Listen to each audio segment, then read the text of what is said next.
Лима излизат за първото си съчетание в този поток ансамбълът на Мексико.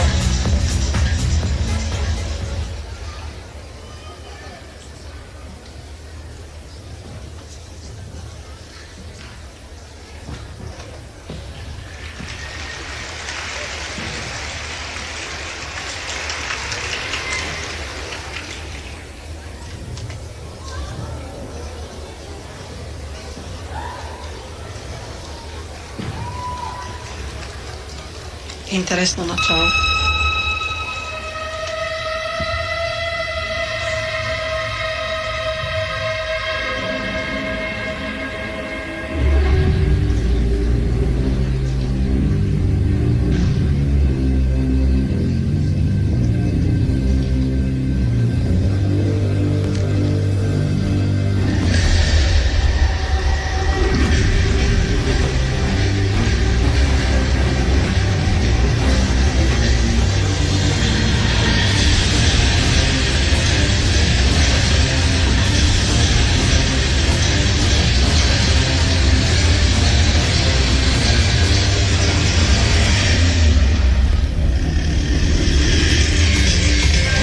Избор на музика също така. Точно така и това, което отбелязах вчера, че те не успяха много чисто да изиграят съчетанието си с топки, но изключителен напредък има в отборът на Мексико. Миналата година на световното първенство те взеха 9-то място, което никак не е малко за държава, която няма такива традиции в художествената гимнастика.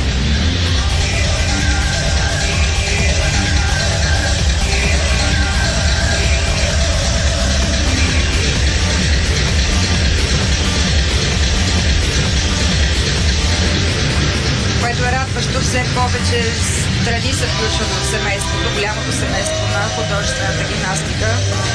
Да, така е.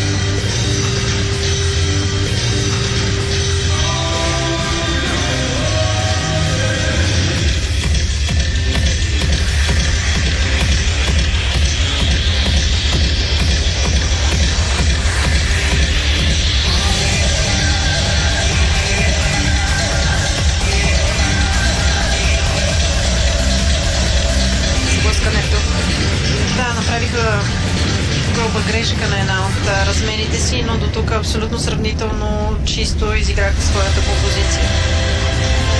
Ти като специалисти сподели вчера, че хващаш всяка една грешка, било то дребничка или по-сериозна. Ами така е, то с годините вече, ако мога да кажа, имам такова набито око. Просто съм се научила да не гледам, да се фокусирам върху една гимнастичка, така разпределям вниманието си върху петте. И много трудно може да ми отбяга някоя грешка. Наистина много чисто изпълнение. И все пак да, браво за Мексико. Да.